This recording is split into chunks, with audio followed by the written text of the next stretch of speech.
This is ledger art. An art form that's become increasingly popular with Indigenous people over the last decade. In ledger art, the ledger represents recorded history in the way that we understand it and that is taught today.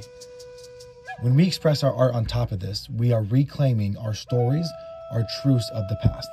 In this particular art piece, we are going to be expressing Chipe Totec, which is a god among Mesoamerican indigenous people prior to Hispanic conquest.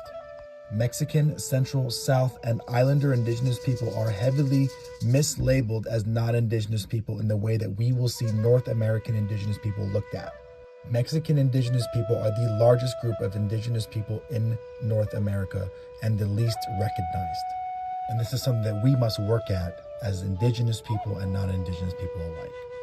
The reason why I chose to draw Chipe Totec is because he is the god of corn and seasonal change. He is known as the flayed one, as he sacrificed his own skin so that the people may live. And the gold skin that he wears represents the shedding that corn seeds go through during the seasonal change. Because in Mesoamerica, there are two seasons, the raining season and the dry season.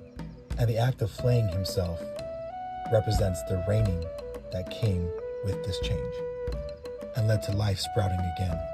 He represents the constant cycle of death and renewal.